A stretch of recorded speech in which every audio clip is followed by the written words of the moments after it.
Pour connaître nos droits et les faire valoir, informons-nous sur conseilnational.fr. Lundi 17 juin, nous allons commencer cette émission par un hommage à de grands noms. Jean Moulin, oui, je cite, l'abbé Pierre, Luther King, Gandhi, une sublime affiche qui aurait donné le ton à cette époque, notre époque insipide, mensongère, contraignante et dangereuse. Oui, ce que nous vivons en ce moment, la pandémie. Autant de personnes dont le monde aurait besoin aujourd'hui afin de retrouver la sérénité, le calme et la sagesse, à l'instar de la France libre. Nom de code d'ailleurs de ce soir, SCS, sérénité, calme et sagesse. Soyez les bienvenus, c'est une émission du CNTFCH. Avec Bruno, avec Philippe, avec Jean-Pierre et avec vous-même, messieurs, dames. Bonsoir, bienvenue. Alors, bonsoir à tous et à toutes. Bonjour et bonsoir à tout le monde, hommes et femmes évidemment, et ceux qui sont l'un et l'autre, je ne sais pas s'il y en a ici ou ailleurs. Et donc, ce que je voudrais dire, c'est que merci pour ton intro, parce que justement, tu as parlé de Jean Moulin, on est dans la semaine de l'anniversaire de son arrestation qui a eu lieu le 21 juin, donc solstice d'été 1943. Année pendant laquelle la résistance était durement confrontée à évidemment une épuration par les nazis. Et donc Jean Moulin a été arrêté ce jour-là et puis torturé, puis déporté. Il est mort dans le train. Enfin, en tout cas, c'est ce qu'on croit. Et tu parles de la France libre. Alors la France libre, c'était déjà le titre qu'employait le général de Gaulle à l'époque. C'était la France libre. Alors évidemment, on l'a fait nous sans malice et sans vouloir copier, mais quand on cherche les bonnes idées, les bons mots à mettre aux bons endroits, on tombe toujours sur les mêmes solutions. Donc c'est pour ça que la France libre, c'était leur nom à eux, et c'est devenu, sans vouloir copier, notre nom à nous. En tout cas, le temps de ce passage en direction de la transition, puisque nous sommes le canal national de transition, canal historique, pardonnez-moi, et que il y a une transition en cours. Et en attendant, on s'appelle la France libre. Voilà. Alors, ce que je peux enchaîner, c'est sur les actualités, de l'actualité de ce jour ou récente. Alors, on entend depuis longtemps, c'est pas d'aujourd'hui, que le dollar peut être mort en 24 heures. Puisque tout le monde, le bruit court que le dollar ne vaut plus rien, que maintenant il n'est plus, il ne sert plus à payer le pétrole, donc il n'y a plus d'assises avec l'or, il y en a plus depuis 1971, il n'est plus convertible en or. Depuis cette date, c'est le fait de payer le pétrole en dollars qui fait la richesse des États-Unis d'Amérique. Et là, subitement, donc on peut s'attendre effectivement à des opérations sur le dollar qui fassent que ça ne soit pas en très bonne santé dans pas bien longtemps. Mais l'opération pourrait revenir de l'intérieur, c'est-à-dire que ça viendrait des États-Unis, comme souvent, c'est souvent les États-Unis qui sont à la manœuvre dans les coups tordus, qu'ils soient sous faux drapeau ou sous leur drapeau à eux. Et en l'occurrence, en 24 heures, ils pourraient rincer tous les détenteurs de dollars, alors évidemment les particuliers, mais essentiellement les entreprises, les vider de toute forme de richesse, puisque leur dollar ne vaudrait plus rien. Donc voilà, alors avis aux amateurs et avis aux gens qui souhaitent se mettre un peu à l'abri d'un choc, retirez vos dollars et transformez-les dans une autre monnaie. Alors aussi une autre chose, c'est que l'OTAN, dit-on, serait en train de nous fabriquer, de nous concocter en quelque sorte une législation par laquelle les pays qui y adhèrent, et essentiellement les Européens, eh bien désormais seraient tenus d'obéir aux ordres. Leurs armées seraient tenues d'obéir aux ordres. C'était déjà vrai. On se mettait aux ordres dans le cas d'une guerre, et c'est ce qui va se passer aussi bientôt, si jamais il y a une guerre déclarée contre la Russie, et pour récupérer, avec des gros guillemets, l'Ukraine dans le sein justement de l'OTAN. Donc voilà, donc là c'est quelque chose d'assez lourd, et donc ça veut dire que c'est la fin de l'autonomie de nos armées. Souvenons-nous qu'au moment de l'attaque de l'Irak par les Américains, eh bien les armées françaises avaient été mises sous les ordres de l'armée américaine, notamment le fameux Charles de Gaulle, le fameux porte-avions Charles de Gaulle, et c'était François Mitterrand qui avait accepté ça, qui avait accepté cette logique. Donc voilà, donc aujourd'hui c'est pas François Mitterrand. On fait partie de l'OTAN, alors qu'à l'époque de Mitterrand, on n'en faisait pas encore partie, puisque c'est Sarkozy qui nous a remis dans l'OTAN.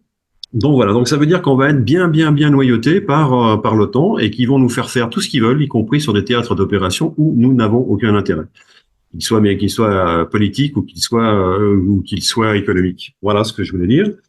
Et puis un dernier point en guise de clin d'œil par rapport à tout ce qu'on sait sur les différents trafics mondiaux. Alors les trafics d'argent bien sûr, puis il y a les trafics de corps humains, puis il y a les trafics d'organes. Alors figurez-vous qu'on a récemment mis en arrestation l'ancien ministre de la Santé ukrainien, qui s'appelle, je vais essayer de le prononcer correctement, Mikhailo Zagrevchuk, qui a été arrêté tout simplement pour trafic illégal d'organes humains. Voilà. Et ça, c'est pas nous qui le disons, c'est la presse ukrainienne. Voilà, voilà. Je passe la parole à qui la veut. Merci Philippe. Je vais prendre ta suite pour dire déjà une chose par rapport à ce que tu as dit tout à l'heure. Moi, je dis que si on peut copier totalement le fait de dire que nous sommes la France libre, parce que finalement, la situation d'aujourd'hui a beaucoup de ressemblances, contrairement à ce que disent certains, avec ce qui s'est passé en 1944 et 1945. C'est-à-dire qu'on est au bord d'un changement complet de système, d'un changement complet de régime. Il suffit de voir l'état actuel de la Macronie, notamment en France, mais comme on va le voir tout à l'heure aussi, beaucoup de choses sont en train de changer au niveau européen et voire même au niveau planétaire. D'autre part, quand tu parlais du dollar, effectivement, bon, ça fait déjà 40 ans qu'il ne vaut plus rien. Il ne vaut quelque chose que parce que les gens y croient. À partir du moment où le dollar ne vaut plus rien, eh bien, il va falloir se tourner vers des systèmes qui échappent au système bancaire classique et se tourner vers des nouvelles formes de patrimoine et de sécurité au niveau monétaire, comme notamment les crypto-monnaies. Et tout récemment, il y a eu un salon à Dubaï qui a réuni pratiquement tous les intervenants mondiaux dans le domaine des crypto-monnaies, dans le domaine du trading, etc. Et ce salon a eu un très grand succès, mais évidemment, les banques faisaient grise mine. Et je pense que, comme disait Coluche, à force de descendre dans le trou, les banques vont finir par trouver du pétrole parce que ça va très mal pour elles. Ça va très mal pour elles, tout simplement parce qu'elles ne jouent plus du tout leur rôle d'apporter aux citoyens de quoi financer le développement économique. Elles ne font que tourner sur elles-mêmes en prenant des frais quand elles peuvent et en faisant des opérations spéculatives qui ne rapportent rien du tout à l'économie. Donc, le système bancaire va très mal. Et ça rejoint ce que tu disais au niveau du dollar, parce qu'on peut dire la même chose de l'euro. Il n'y a pas beaucoup d'or en garantie de nos billets qu'on a dans les poches actuellement. Ça m'amuse voilà ce que énormément. Je voulais dire pour commencer. Ouais. Merci Bruno, ça m'amuse énormément hein, parce que le dinar aujourd'hui a une valeur réelle quant au dollar. J'ai l'impression que c'est un petit peu fini. Si vous voulez bien, c'est l'heure de l'actualité en images et on se retrouve juste après.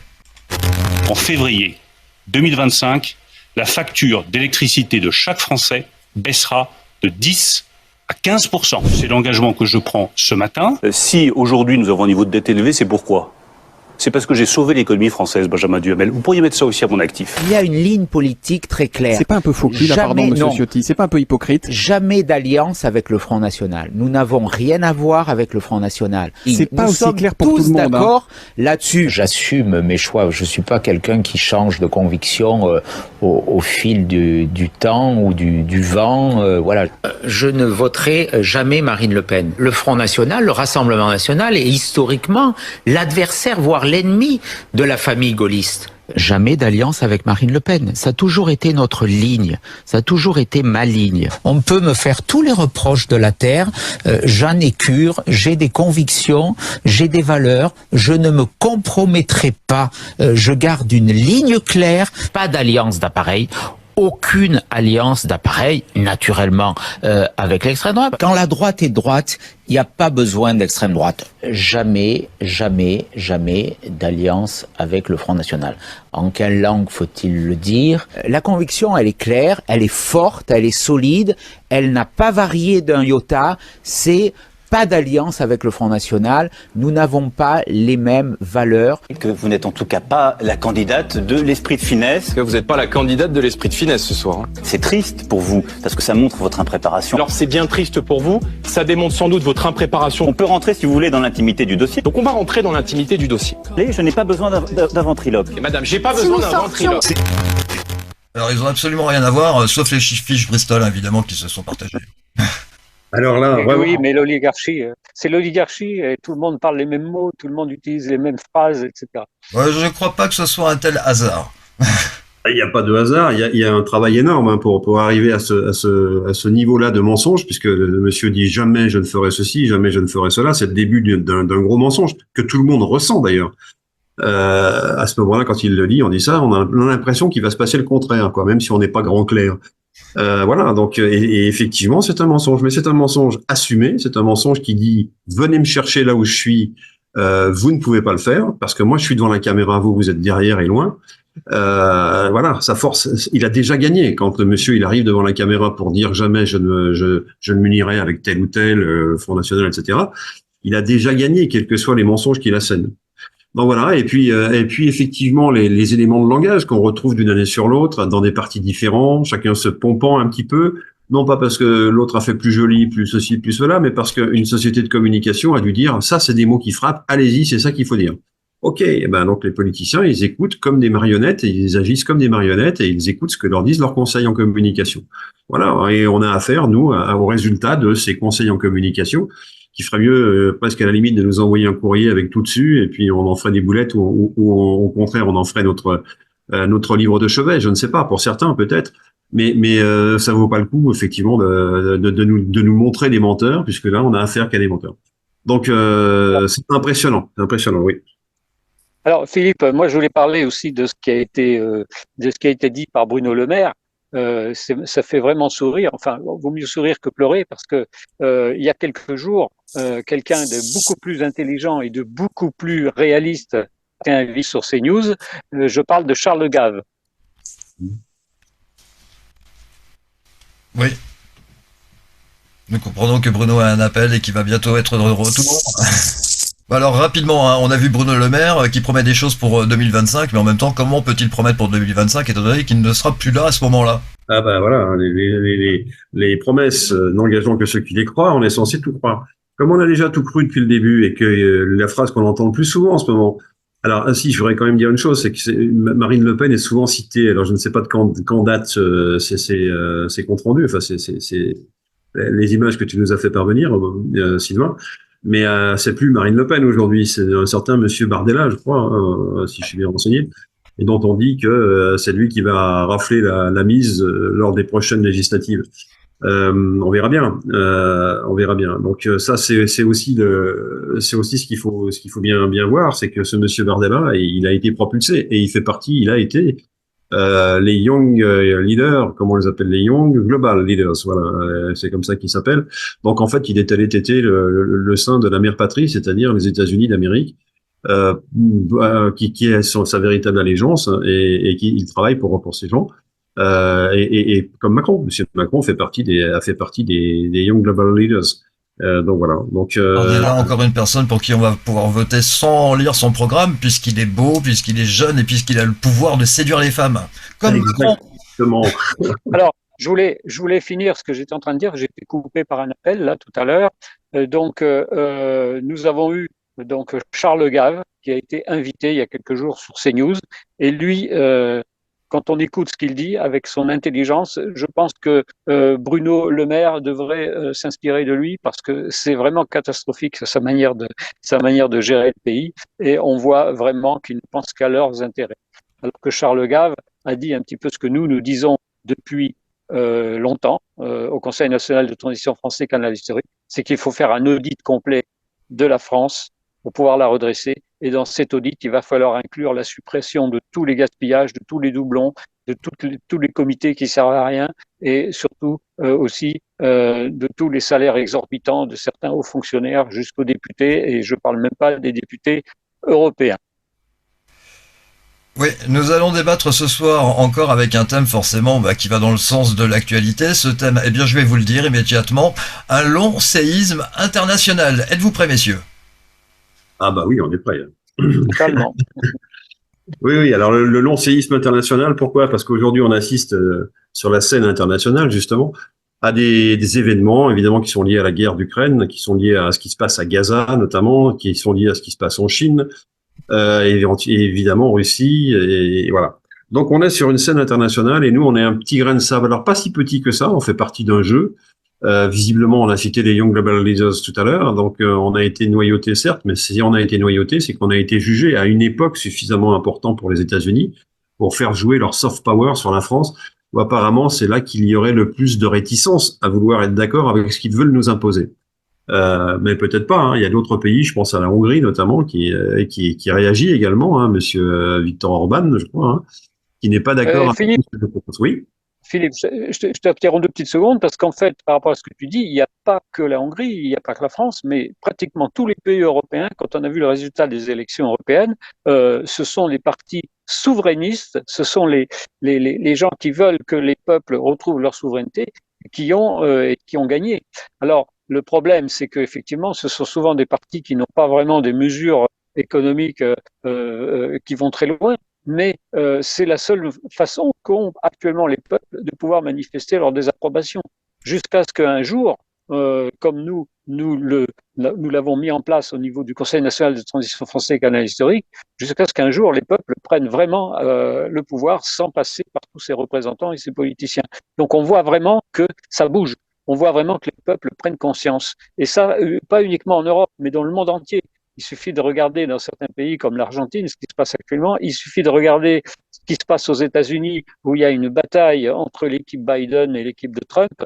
Il suffit de voir ce qui se passe effectivement avec la guerre en Ukraine, où finalement Poutine dénonce depuis très longtemps la mainmise de l'OTAN et de la CIA sur le monde, enfin sur une grande partie du monde, notamment l'Europe, etc., etc. Donc ça montre que les peuples se réveillent de plus en plus et qu'en plus nous avons les BRICS en face qui deviennent de plus en plus puissants et qui donnent un autre son de cloche au peuple et qui montrent un petit peu au peuple que ce qu'on leur a dit, notamment en Occident depuis très longtemps, et bien de plus en plus les gens s'aperçoivent que c'est du mensonge. Oui, alors la grande difficulté, effectivement, tu m'as devancé dans mes conclusions, mais c'est bien là que je voulais aller, hein, c'est-à-dire que les peuples sont en train de réagir, et notamment, on le voit suite aux dernières élections, je vais pas le redire. En revanche, les peuples, ils sont effectivement, ils veulent redevenir souverainistes, c'est-à-dire avec un pays souverain par rapport à l'Europe, et par rapport aux États-Unis en particulier, mais ils ont surtout en tête un retour à l'avant. Avant, c'était mieux avant, voilà. Donc retour à ce qui se passait avant que les peuples, enfin que les nations soient incluses dans l'Europe. Et donc avant 2008 en ce qui concerne la France, qui a été incluse d'office alors que les Français, je le rappelle, avaient voté contre l'intégration dans la Constitution européenne, et ils avaient eu droit quand même par l'intervention de leurs représentants qui avaient voté différemment d'eux. Ça, c'est un scandale qui n'est toujours pas d'ailleurs soldé, si je puis dire, et sur lequel on revient régulièrement. Mais ce que je veux dire, c'est qu'il y a un retour à l'avant, alors que nous, au sein du CNTF-CH, nous proposons d'autres choses. Nous proposons que désormais, ce ne soient plus les politiciens qui fassent de la politique, mais que ce soit les citoyens qui eux-mêmes votent pour des idées, pour des projets. Ça, c'est la démocratie. On disait encore il n'y a pas si longtemps la vraie démocratie, mais c'est pas la vraie démocratie, c'est la démocratie. Nous n'avons jamais été en démocratie puisque nous sommes toujours passés par des représentants que nous élisons et qui font régulièrement ce qu'ils veulent et pas ce que nous voulons. Et c'est ça qu'il faut renverser, c'est ça qu'il faut remettre droit, si je puis dire. Droit et renversé, ça va pas très bien ensemble, mais en tout cas, faire en sorte que ça change, quoi. Donc voilà, ce que je voulais dire. Et puis quand on voit un peu ce qui se passe en Afrique, alors parlons un petit peu de l'Afrique. Où il se passe des choses importantes, de l'Afrique équatoriale, en tout cas l'ancienne Afrique française, quoi. Voilà, hein, qui a été normalement, logiquement, historiquement décolonisée, on est bien d'accord, mais qui avait quand même gardé en elle la suprématie française par le jeu de l'économie, hein, c'est-à-dire que tous les sous-sols, etc.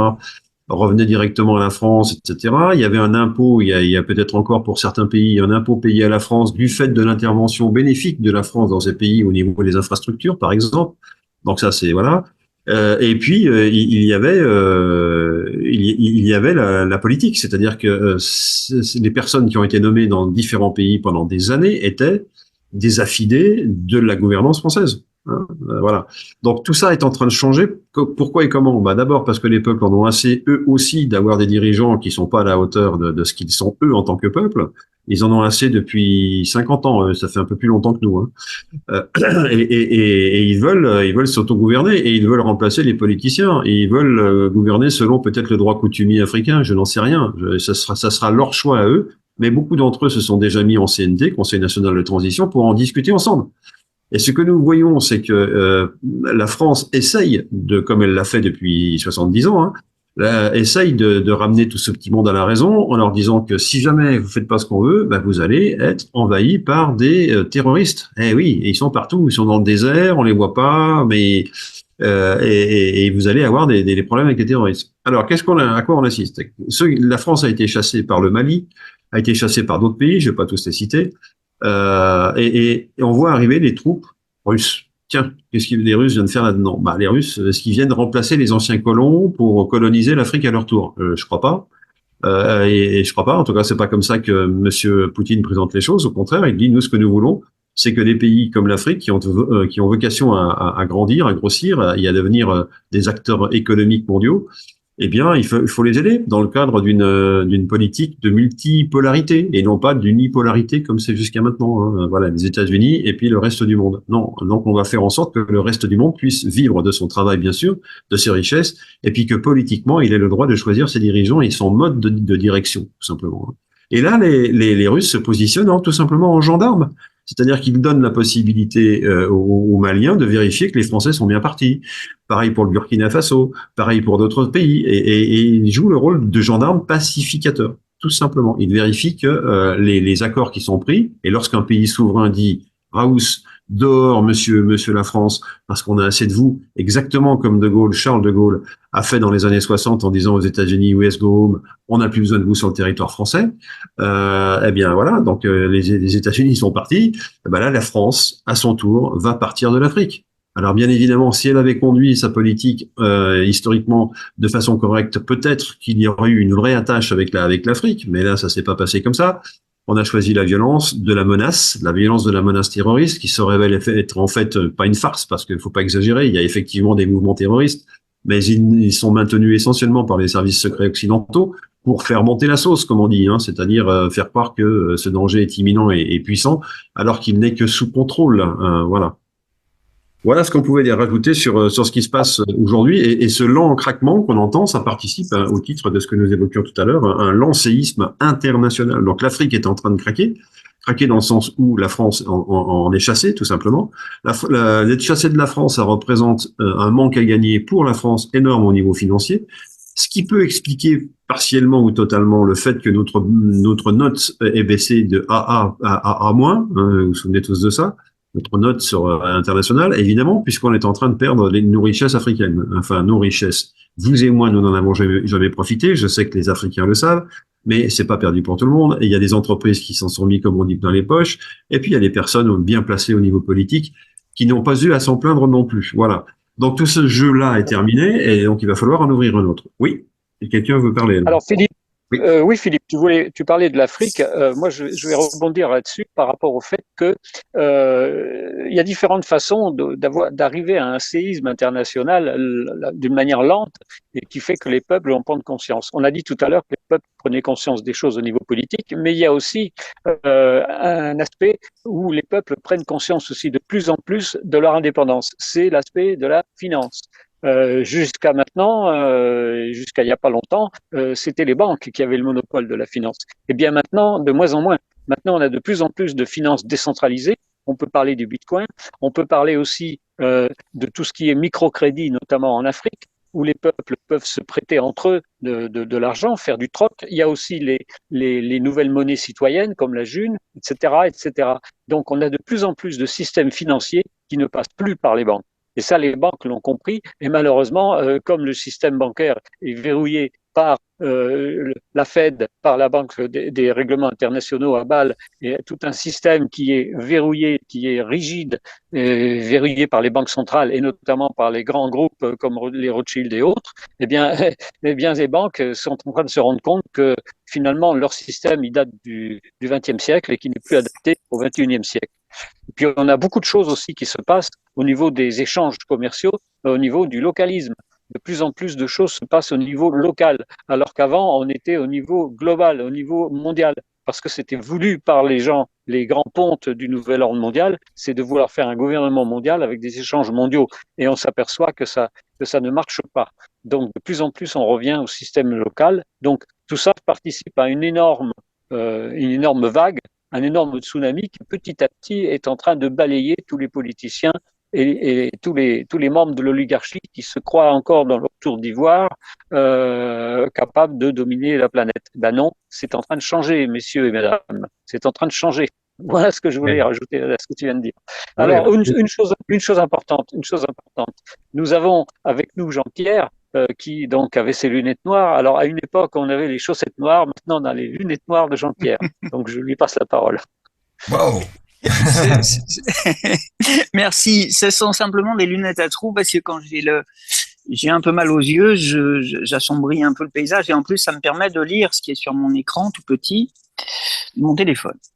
Donc, c'est des lunettes à trous que je vais remettre. À nous, des lunettes noires, des chaussettes ça fait noires. sérieux, hein, quand même. C'est excellent pour la dure. Mais c'est très confortable à l'intérieur. Ça fait Men in Black. Men in Black. Alors, ça permet de focaliser, justement, parce qu'il y a des petits trous. On voit plein d'images, mais ça permet de voir des choses qu'on ne voit pas s'il n'y a pas les trous. Et qu'on ne voit pas s'il n'y a pas les lunettes. Alors, c'est sûr que des lunettes noires sans trous, on ne voit pas grand-chose. Mais voilà. Alors, nous voyons et voir, pour les peuples qui ont compris le sens de la vie, voir, c'est un acte prodigieux. Par exemple, quand quelqu'un a une vision, il s'accroche à cette vision et il réalise sa vie. Des milliers de gens se sont conformés à leur vision. Et nous avons une vision qui est résumée dans le générique de fin, imaginons, et que d'autres ont eu bien avant nous. La vision d'une humanité paisible et heureuse, des milliers de gens l'ont eu.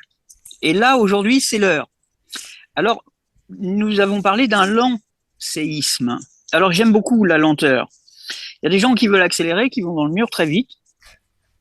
Grand bien leur face, hein, s'ils arrivent dans le mur très vite, forcément. Et puis, il y a des gens qui veulent ralentir. Et il y a des gens qui veulent ralentir l'humanité. Il y a même des gens qui voudraient qu'elle s'arrête à la 666e aventure de conscience, qui permet à l'humanité de se détruire, puisque nous avons les moyens, nous avons des tas de bombes sur Terre qui permettent de détruire toute la planète.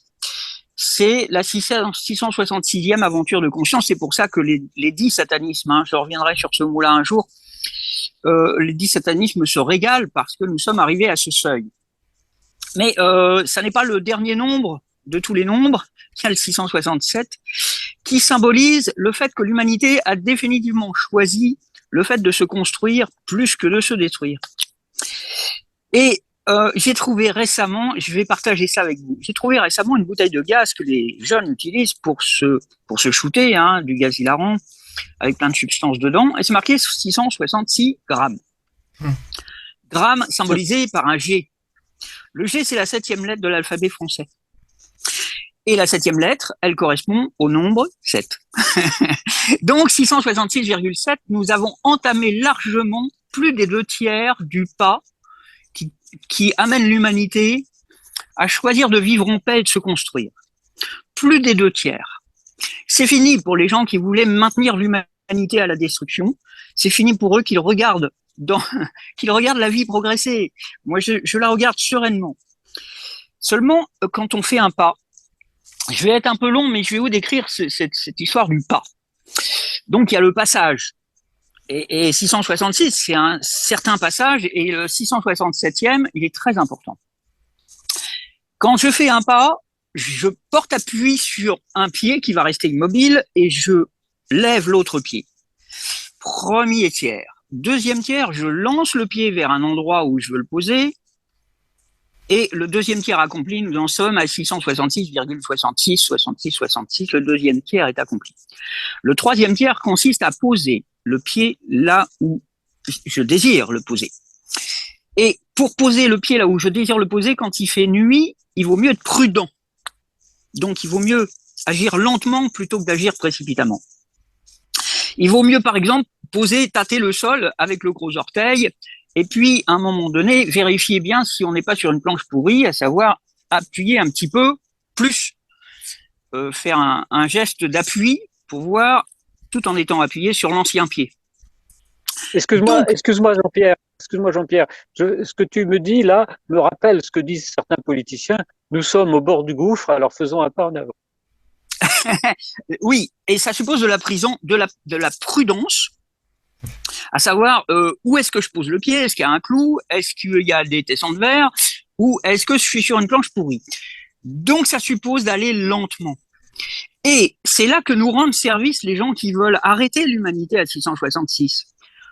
arrêter, c'est arrêter, mais aller lentement, c'est à la fois avancer et tenir compte du désir d'arrêt. Donc ces gens sont importants, autant pour nous que les gens qui veulent avancer comme nous. Ces gens ralentissent l'humanité, ça va nous permettre de vérifier si le sol n'est pas pourri sous nos pieds. Et le 667e pas, eh bien, il est presque accompli. Désolé pour eux, ils ont mis un G sur la bouteille qui empoisonne la jeunesse, sans se rendre compte que c'est 0,7 et que le 667e pas est déjà bien commencé. C'est un pas de conscience, c'est un pas qui dit nous avons les moyens de nous détruire et nous choisissons de nous construire. Et donc c'est une aventure de conscience très importante. Immensément de gens sur Terre ont conscience du nouveau paradigme qui est en train de venir. Et les autres finalement ne comptent plus. Nous ne les écoutons plus. Nous ne tenons plus compte de leurs propos insensés. L'esprit vient de toutes parts sur Terre. Et les gens s'intéressent au langage, à leur propre langage et au langage des autres, en comprenant les mots, le sens des mots. Et en questionnant, il y a un exercice qui est très amusant quand on rencontre quelqu'un que je fais souvent, c'est de demander à la personne qu'est-ce qui est important pour toi, qu'est-ce qui est essentiel. Et je parle à des musulmans, à des juifs, à des catholiques, à des bouddhistes, à des gens athées. Et j'enveloppe ainsi par leur réponse ce qui est essentiel pour la vie. Je vous remercie de votre écoute. Je vous invite, j'ai fait cet exercice, je le trouve très drôle. À chaque fois que je fais un pas, je le compte. Et je démarre à 666 puisque c'est l'époque où nous sommes. Et le premier pas après, c'est 667. Désolé pour ceux qui voulaient s'arrêter, nous allons continuer. Merci. Je vais continuer rapidement avant qu'on termine. Est-ce que vous entendez ce léger craquement, ce lent craquement? Bah si, il est perceptible aujourd'hui plus que jamais. C'est celui de la République qui se déchire sous le poids de la corruption. Bon, il y a un effet positif quand même, c'est que la transition est proche, les amis. Merci Bruno, merci Philippe, merci Jean-Pierre. Encore un petit mot, oui, je t'en prie. Encore un petit mot très important pour tous ceux qui nous écoutent, qui sont membres du Conseil national de transition. La réunion. Nous avons donc la réunion de l'Assemblée générale annuelle donc pour l'approbation des comptes et pour donc le point sur les activités de notre association qui aura lieu le 1er juillet, le lundi 1er juillet à 11h30. Donc venez nombreux, ce sera sur la salle Zoom habituelle. Philippe, cette salle Zoom, c'est celle que nous utilisons habituellement, hein, c'est bien ça? Oui, c'est la salle publique, on va dire, oui. La réunion du lundi aura-t-elle lieu? C'est ce soir. Oui, bien sûr, ce soir, comme d'habitude, sur la même salle d'ailleurs. Réunion du lundi, comme d'habitude, on peut y échanger un certain nombre de choses, faire du brainstorming, se prendre pour un think tank. Ouais. C'est le moment de savoir ce qu'on veut faire, les amis, parce que on sait ce qu'on veut plus. Et il va falloir très bientôt faire des propositions pour dire ce qu'on veut. Voilà. Et ça passe par ce genre de réunion. C'est un faux départ, je recommence. Excellente soirée, on se retrouve d'ici 48 heures avec une nouvelle édition de La France Libre, une émission du Conseil national de transition français, Canal historique. À mercredi, excellente soirée.